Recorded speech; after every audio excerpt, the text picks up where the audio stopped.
Good morning. All right. My class is here. You know how to do it. You guys are forgetting this.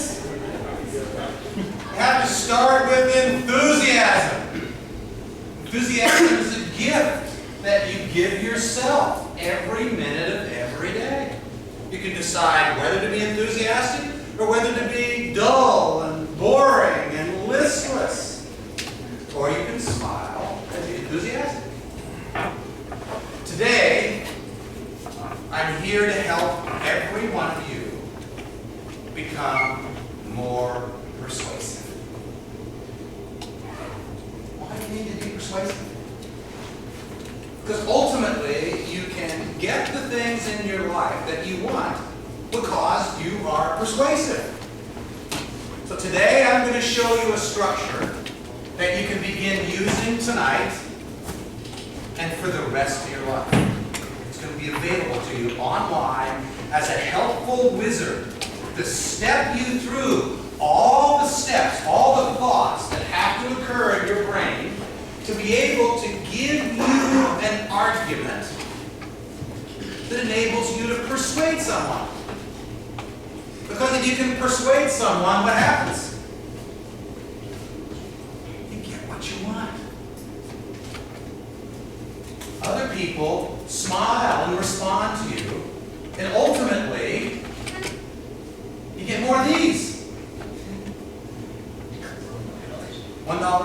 Yeah, we get $1 and maybe $5 or $10 every now and then. So here's what we're going to do today. I'm going to introduce this concept of the listener train of thought and why it is that this will be such a valuable thing for you to have. Then I'm going to step through how every one of you sometime today can open up a free account. I say free account because the Gordon Ford College of Business and Western's Center for Professional Selling both donated money to be able to put this process that I learned from my friend Jim Singleton years ago, to be able to put this online so you can have it anytime you want it.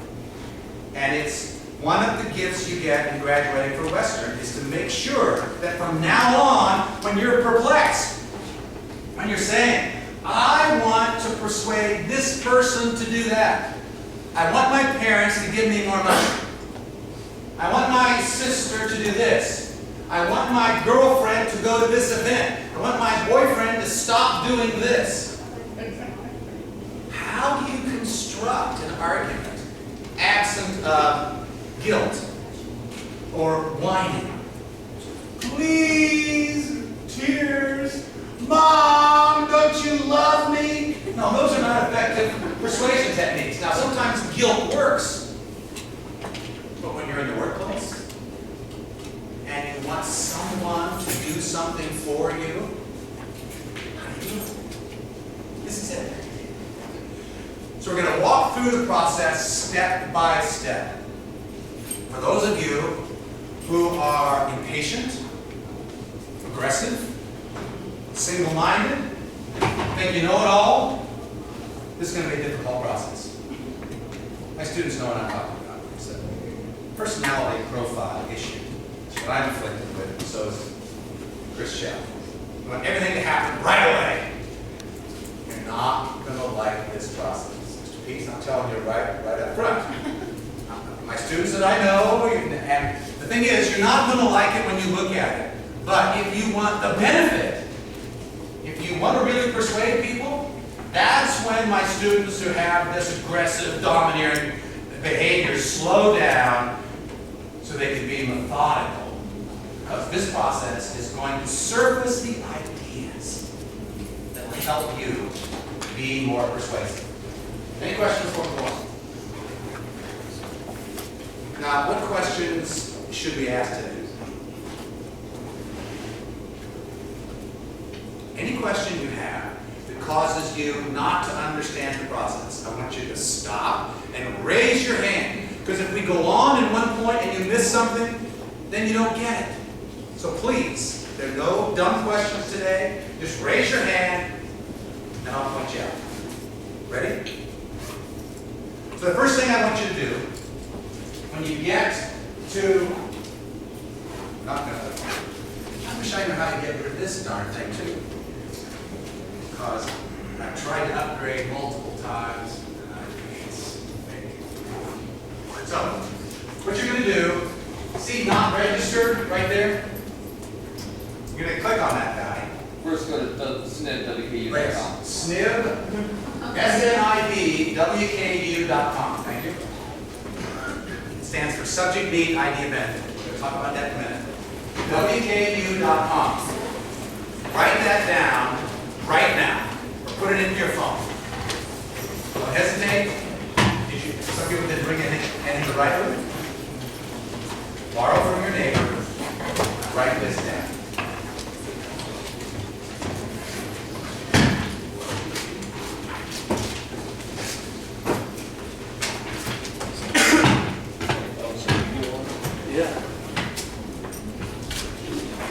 Website, you're going to click not registered.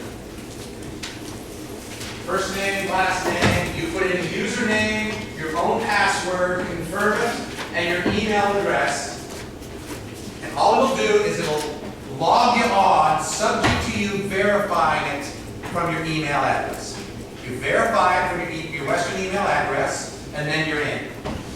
And make sure you write down your user ID and your password someplace else, because it's going to remember your email address, and you can't go in and log in a new account with the same email address. So write down the user ID and password that you come up with. I won't know it, so don't call me. Questions?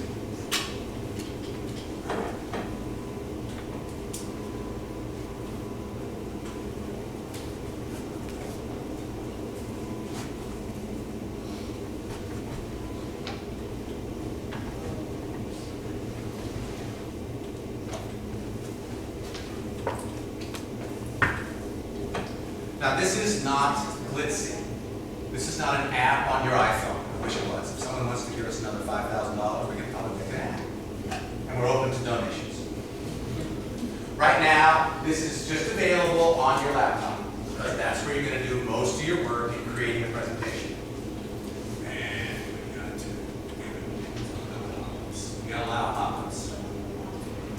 Then you have to go, once you allow pop-ups, you just need to refresh.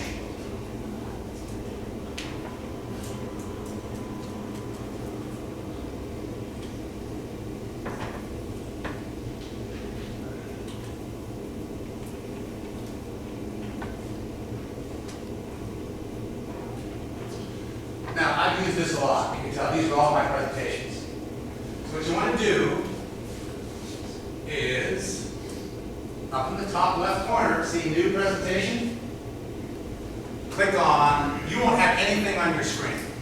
So the first thing you're going to do is click on New Presentation, and you're going to give it a name. So this is Grist. And your presentation type is always singleton. It's the only one. Submit. Now the Romans said, the palest ink is stronger than the strongest memory. Don't think you can remember this, guys. Write it down. Write it down. These instructions. Now, how do you design a presentation? How do you go through the mental process? I can tell you that for the majority of my life, for all my life, I've been in sales. I've only been a professor. This is my 3rd year. So I have never in my sales career been asked, I was never asked to create my own presentation. I was always given a presentation I was supposed to give to somebody else.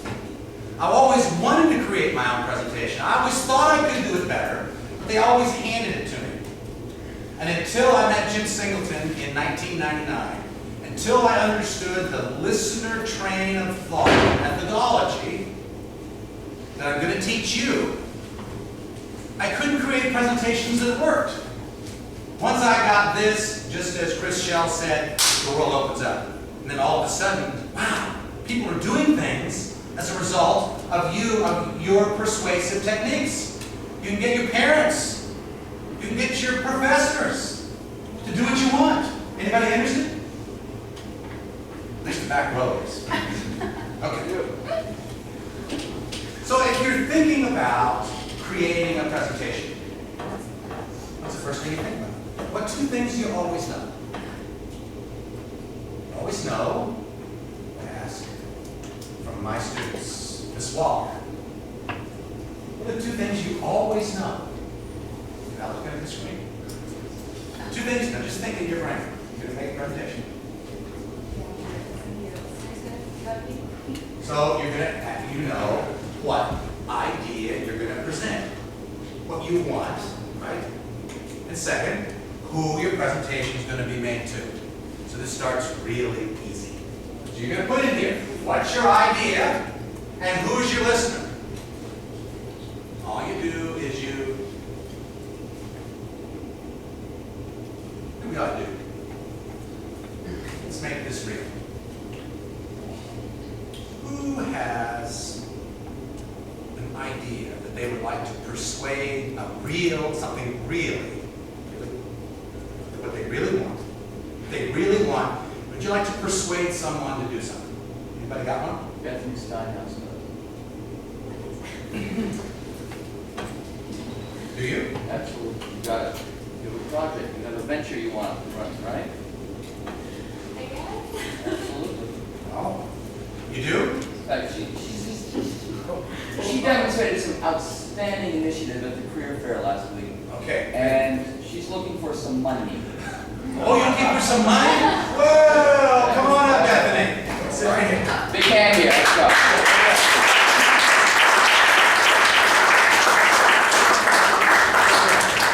I'm also going to need the assistance of someone to enter in the data.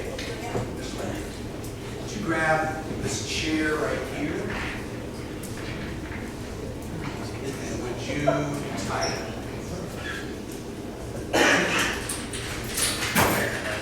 Great. Stand. No, you don't have to stand. I'll do the standing up. But when you want to learn how to do this, what I'm doing, then take my 325. So, what's your idea? Well, there's this trip for a So, you want to take a trip to Las Vegas. For what purpose? to go to Magic, which is a trade show. Oh, I want to go to the Magic. Is it? I want to go to the MAGIC, MAGIC, the Magic Trade Show in Las Vegas. Right. Okay. Who's your listener? Who's this to? WKU Research Foundation. No, it has to be to a person. Who's your listener? Gordon Bayless. Gordon Bayless. Oh, very good. Well, we're going to have fun this weekend. Gordon, is that right? B-A? YLIS. B-A-Y. B-A-Y-L-I-S. Okay. Now, that's right. Let's roll down to next. Hold on a second. Now what else do you know? What else do you know? You know the beginning.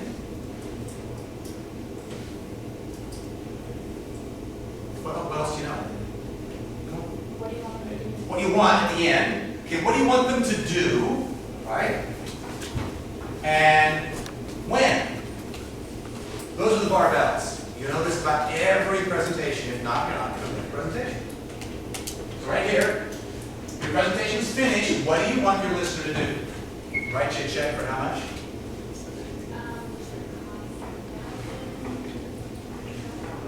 What do you want them to do? Write you a check for $1,500. By when?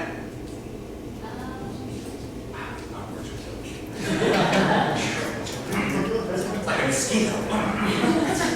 Come to my 325 class, we'll get rid of it. I need to know when they're going to buy No, when you need the money. Okay, when you need to know. my April 20th. Okay. So what you really want the listener to do is to give you the approval give you the assurance, the approval for the money by that date. And that's the presentation. Okay.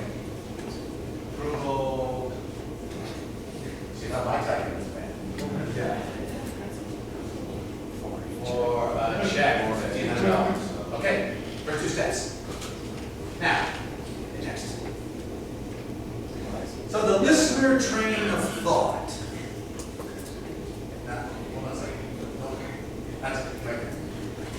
talk about the Lister Training Club. How do you persuade someone? Is it by explaining to them what they should do for you? Or should it be in some way that there should be some benefit to them? What's that? Yeah, it's the benefit to them. So the first thing we should ask is, what needs does Gordon Bayless have that will be fulfilled by writing you a check for $1,500? So what are those needs? Okay, so scroll up.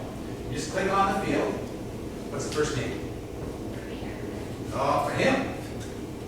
See, this is why you're doing it. See, unfortunately, I know this is not a college thought. This is a real world thought. That is, people don't care about you. They only care about themselves. You only care about yourself. Now, do you have social values? Do you care about other people? Of course. But at the root, we care about ourselves. So every presentation should be made to identify the needs that someone has that your idea can fulfill. You'll think, well, what's this? Why is giving you $1,500 to fulfill some need for Bayless? Well, frankly, if you don't do it, you don't get the money. So, what needs does Gordon Bayless have? Chris, can you help us out? Absolutely. He needs to understand that his money he has allocated for research and student advancement is going to be spent in ways that will bring honor and glory to himself, his university, and his department. That's good. One is to glorify WKU. That's a need. What else did we hear? Honor, to glorify and honor WKU. That's a need he has. What else? It's for this money to be spent well, right? You have to write this down. It's all here. All you have to do is deposit all your ideas here. They're all going to be there. The final presentation will emerge at the end. And all you have to do is practice and deliver the presentation. This is way cool. You should say prove the money is well spent. His need is, yes, to document, to prove that this money will be well spent. That's an underlying need that he has.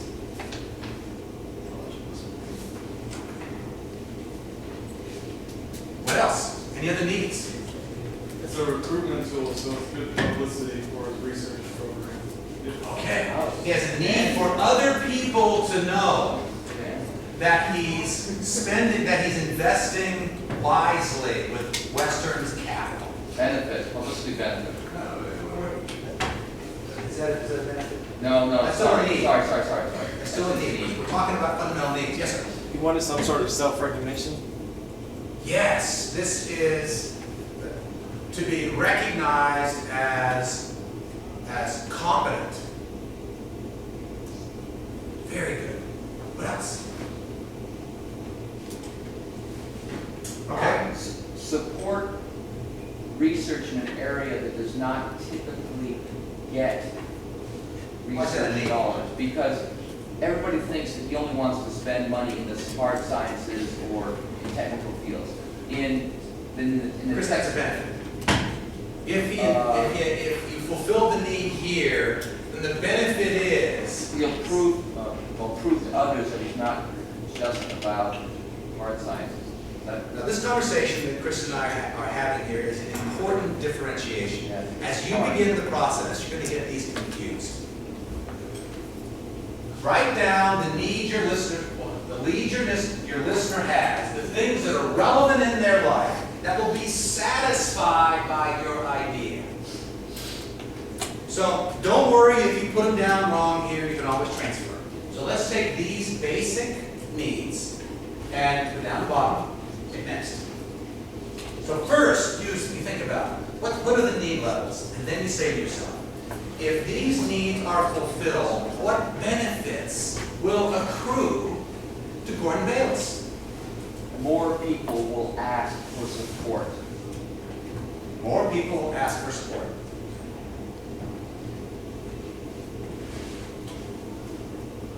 Yes. Bethany, what other benefits will he get?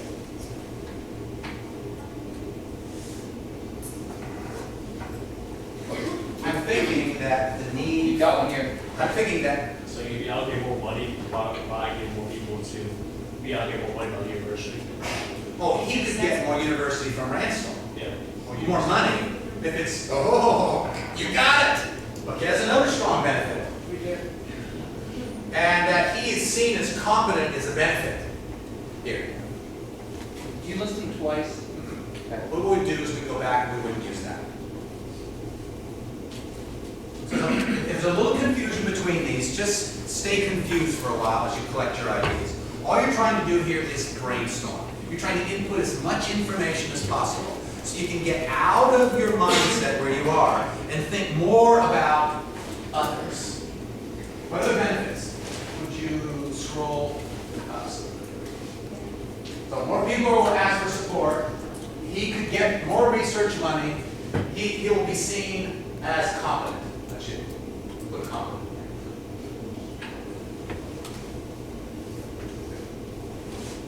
What We else? see you claim another successful startup business. Oh, wait a minute, it's just $1,500. If he just supplies the $1,500, what benefits accrue? We're going to be real to him. I'm sorry? He looks good for doing that, just one, To whom? to the public, who is, For this little grant? For $1,500? well, if she does well, then in return, he looks smart for investing in her. Because you're going to go out and go to this conference, and you're going to accomplish what?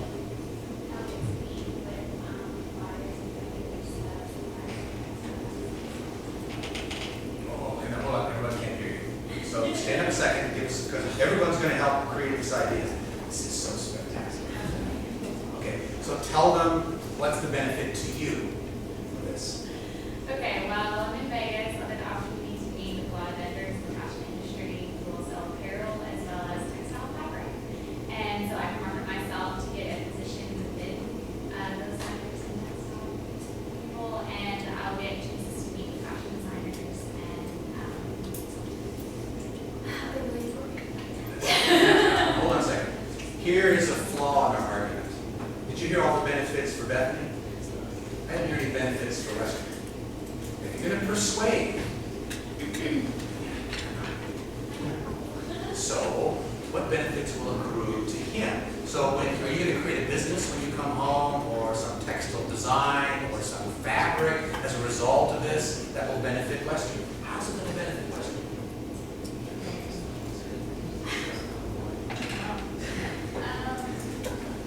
You got help.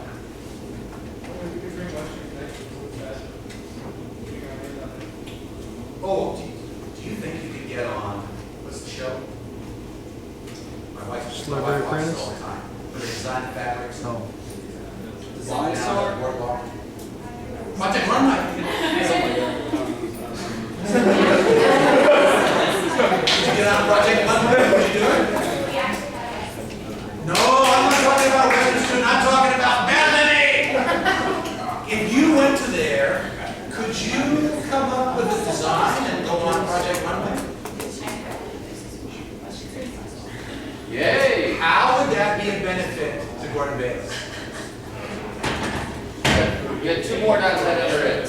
Guys, you guys say, Wheeler. What? Jerome, you had, They took mine. Yeah. So you could get national notoriety on programs such as Operation Project Runway. Okay, sir. If you could bring back new and innovative ideas from textile and other companies and share them with the departments of Western that may, Yeah. Okay.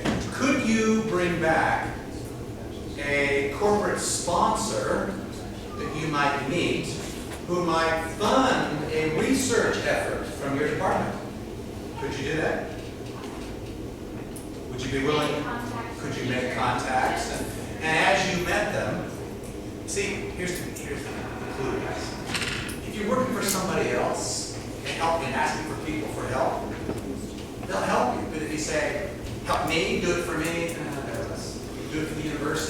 I'm a student, this is gonna help us, see that?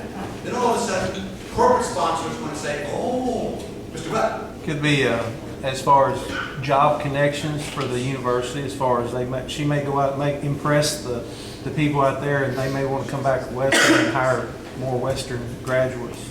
right, so it enhances, you want to enhance the recognition of Western as a fabric, you said, as a school that teaches fabric design.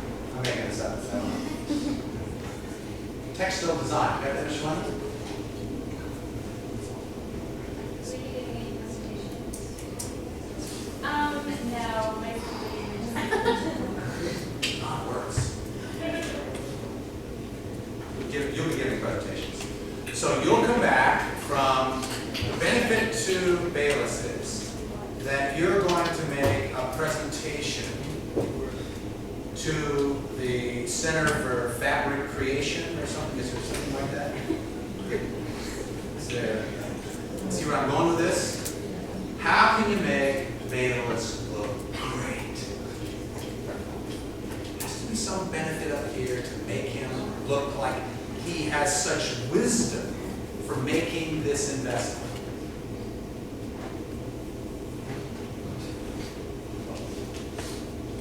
Benefit to him is we have that he will be seen as making a wise decision. That's a benefit for giving you the $1,500. Any other benefits? And here's the key, guys. You gotta stay with it. You just can't skip to the next step. People who want to go and get it done, they want to get to the next page, when in fact, it's thinking through at this stage. Okay, I've got all these benefits. What other benefits could accrue, Mr. Butler? He'll have the opportunity to select the person that goes out and represents Western Kentucky University by selecting her for the money. Why is that a benefit? Why would it be a benefit? Because he would have the opportunity to show the people out there what comes from Western Kentucky University as far as education and students. So, help me understand. Who's the audience that he's gonna give this to? Who's gonna make this? The trade show attendance. Oh, Bayless is gonna go out there? No, he's going to send her out there, and he's going to have the decision to send her out there. It's his decision to send her there as a representative of Western Kentucky University. Weak benefit. I'm thinking about strong benefits that fulfill needs. So he has this need to be seen as competent, as leveraging investment dollars. And he wants to make a wise decision here that has leverage. It isn't commonly known, but part of his employment package is a commission on grants that are eventually brought into WKU. So I'm not sure how this walk fits in, but. Well, the grants, exactly, I got this now, Chris. The grants could come from the corporate sponsors. That is true. And you could identify ahead of time the corporate sponsors that are going to be there. You could say in your presentation, we'll do this later, in your presentation, here are the corporate sponsors, and I'm going to create a relationship between Western and these companies who can be potential corporate sponsors. You'll have Bayless drool. Right? Yes. If a student says this, he's going to say, how do I write these quickly? So now, you got all these? And next. Now that you brainstorm, now you say to yourself, okay, given where my mind is now, because I'm in a new dimension, right? I didn't have all these ideas until we brainstormed. Now that I've got all these ideas, let's look at them and say, what's the most important benefit that Gordon Bayless will receive if he says yes to the idea?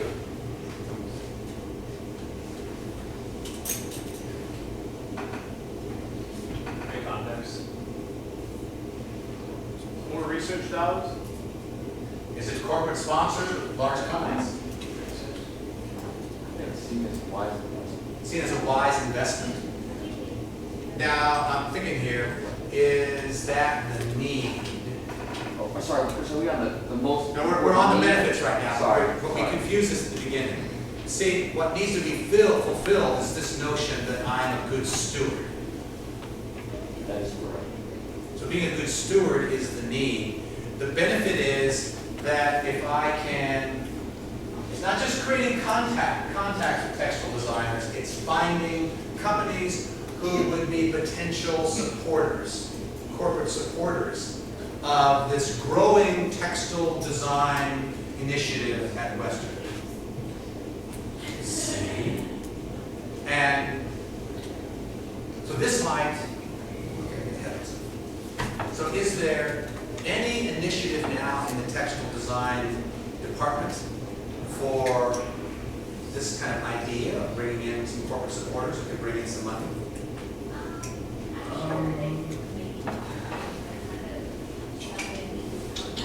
Oh, so you could do this. What would happen if Bethany did this and she brought in corporate supporters? Could that go on her resume? Hello? Could it go on her resume? It would be a gold stamp. Tell us how you did that. Okay. So let's say, number one, we're going to cooperate with sponsors with a large company. Okay. So we're going to, what's that verb? We're going to find, you can go back. Why don't you go back one? You can always go back. You have to go sequentially. You can't just skip back. You have to go 7, 6, 5, 4. So now go down. And need a better title than this one.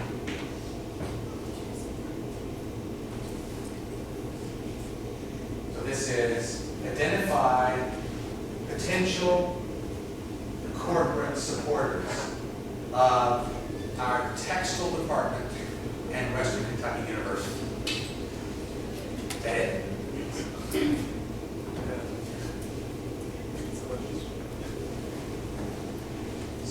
Four. That's all right. You what about stuff? Next.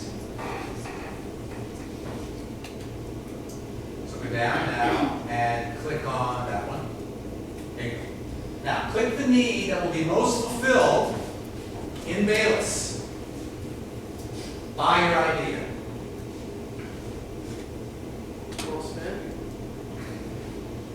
Like it is. Tag that one. Next.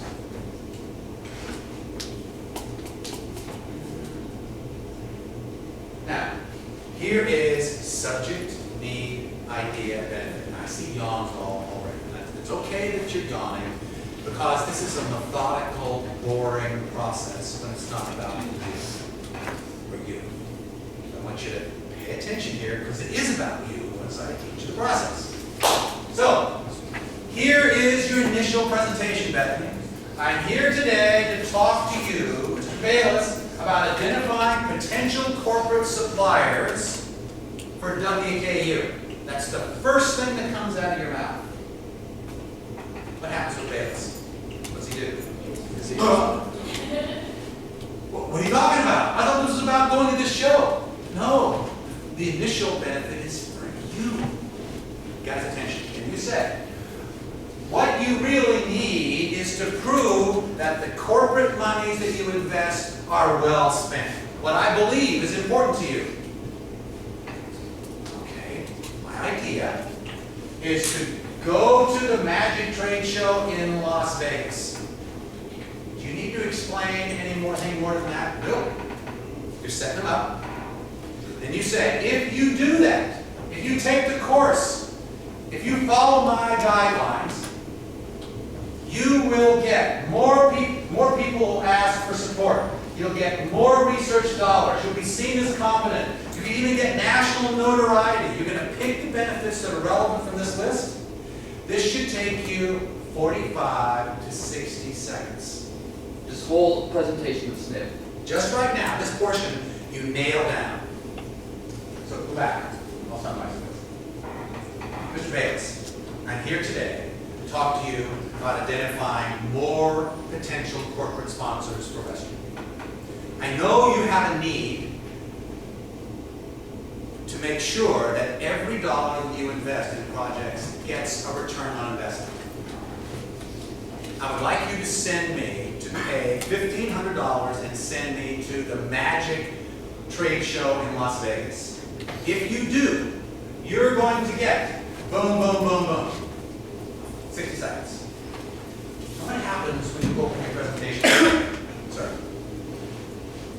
Sorry. I mean, it's just kind of like, he knocks it out right there, so he's kind of on the edge of his seat, probably kind of excited, like you said, worried about some of that.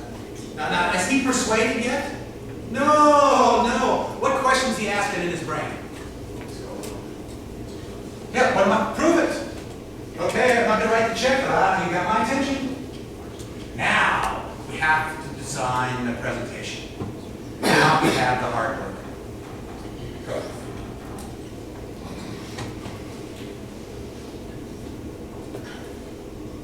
What do we know about Gordon Bayless? 53, 53 years old, roles and responsibilities. Vice President. Vice President of Research. Is he a father? Yes. Is he a husband? Husband of, you know his wife's name? Has a wife? Has a family? What else do we know about him? Roles and responsibilities.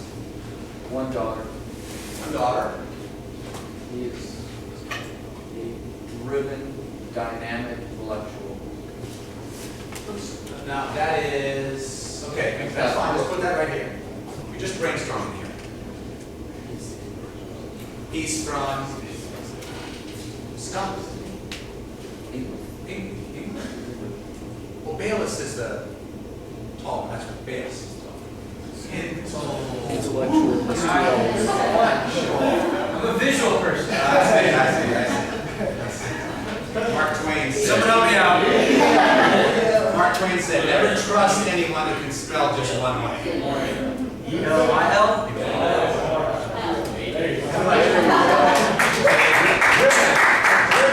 Intellectual. Driven. Okay. What else do we know about Mr. Bayless? Okay. When you're stuck, move to the next category. Where's he from? England. Where do you go to college? Oxford. Oxford. Whoa. Your argument's got to be strong. No problem. This gives us the clues. Hobbies. I'm sorry? From Paris?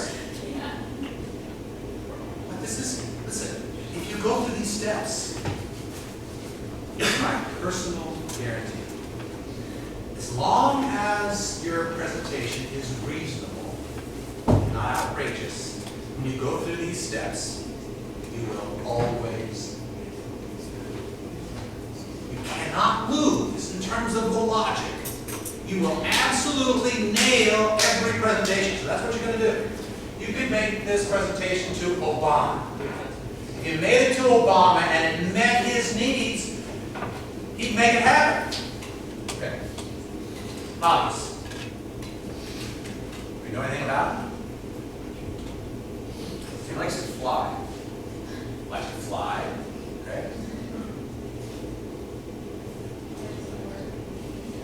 And he likes to work. He's a workaholic.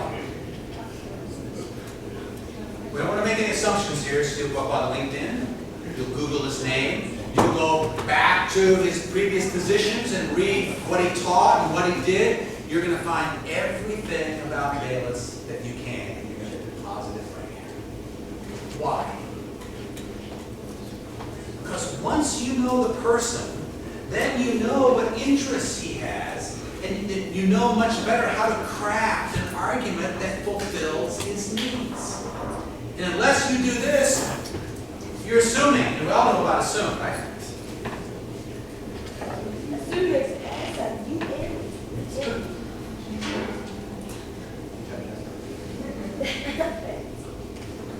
When you assume, you make a out of me. That's it. Never assume. Find out the answer. Don't worry about this, you've been idle too long. It just pops up. Now you're going to go on the web and you're going to find out everything about Gordon Davis. And you're also, what else do you know about your listener that will enable you to personalize your presentation? You can only get what you want once you figure out how to get something for someone that they care about. Then they'll reciprocate. So hit next. Let's make the assumption we've got everything about Gordon Davis. Now, the time has come to engage your brain. Given the things we know about Bayless, now think of every problem that he's going to have with your idea and write it down. Why will he say no? $1,500 is too much. Write that down. You're going to brainstorm again. Will. It'll hurt his reputation. You won't embarrass Western. Will she be going alone? Oh, she might get in trouble. She might do some slot machines when she's there and embarrass Western. All the wild ideas, get them out right here. Because you know what? These things are going to be in his mind. What other problems is he going to have with this? Come on, guys.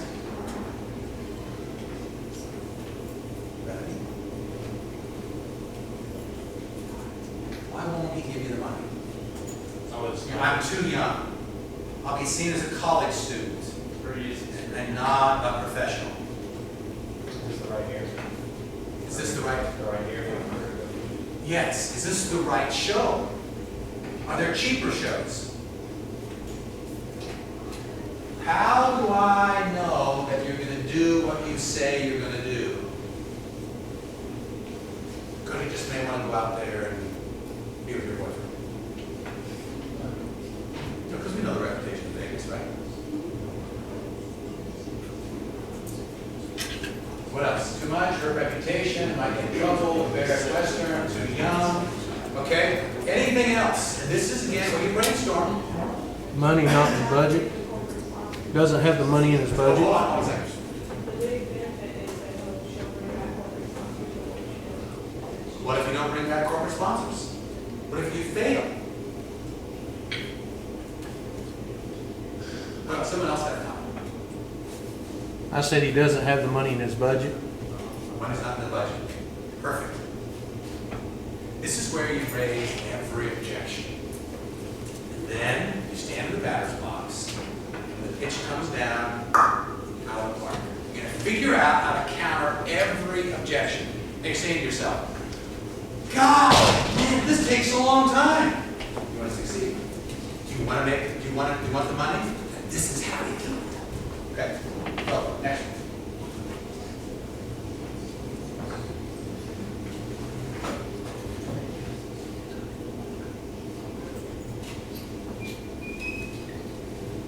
Now, every objection. If you'll scroll to the right, look at the drop-down box. Open up the drop-down box.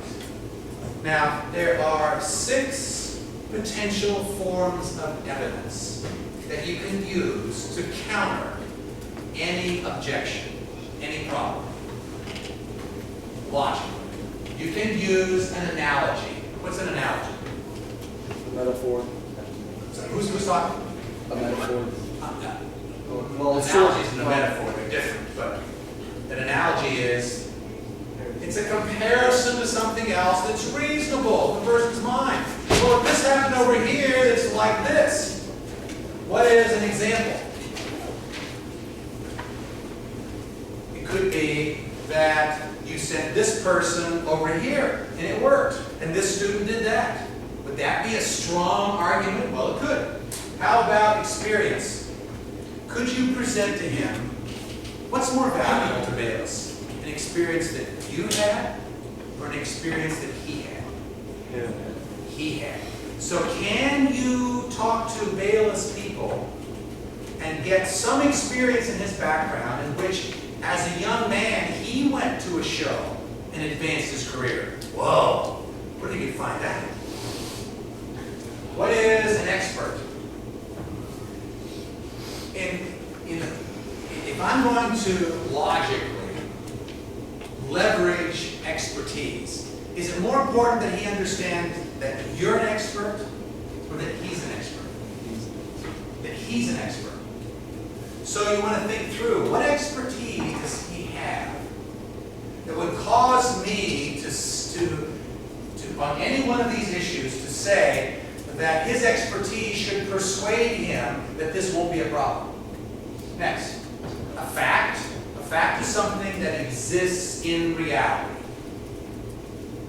And last, a statistic which you use sparingly, because liars figure and figures lie.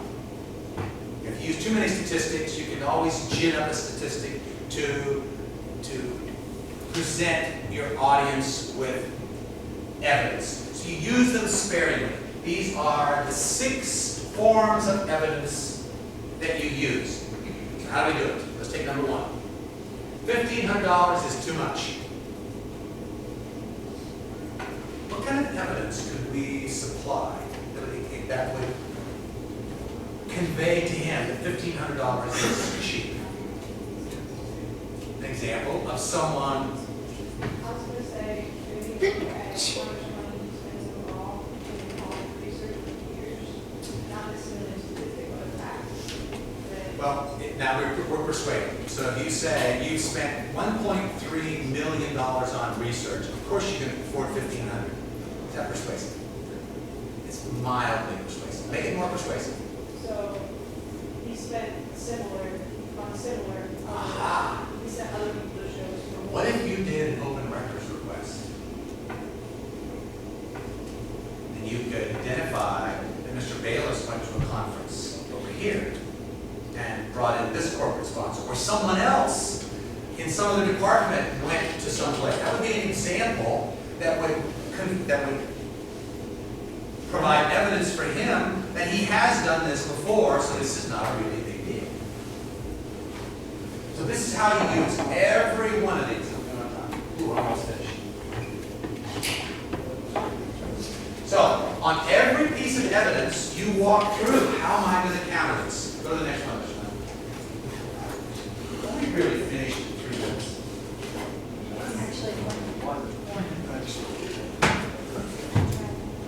Now, we have done the hard work. From this point forward, it is going to give you an idea of subject, need, idea, benefit. It's going to give you the evidence when you've constructed it, and then it's going to give you need plus idea equals benefit as your close. You've already constructed this. Then it's going to say, if you would, Chris, you'll help me do this. Yes. You'll help them go on the program and be able to click on the PowerPoint slide. Yeah. And second, we don't use words in presentations. Let me say that again. We don't use words in presentations. We use images. Because people remember in images, not in words.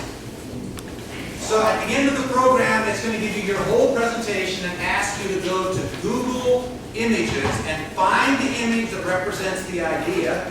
And then you make your presentation image by image by image by image. You know what's behind the image, Bayless doesn't. So every image reinforces the concept that you're delivering, enables you to stay in control, to communicate effectively, and if you use this process, I know this sounds really wild, you will always win. If you don't, you just haven't followed the process succinctly. Team what in my class? Team 2, you got it? Got what you're supposed to do? If you don't, come on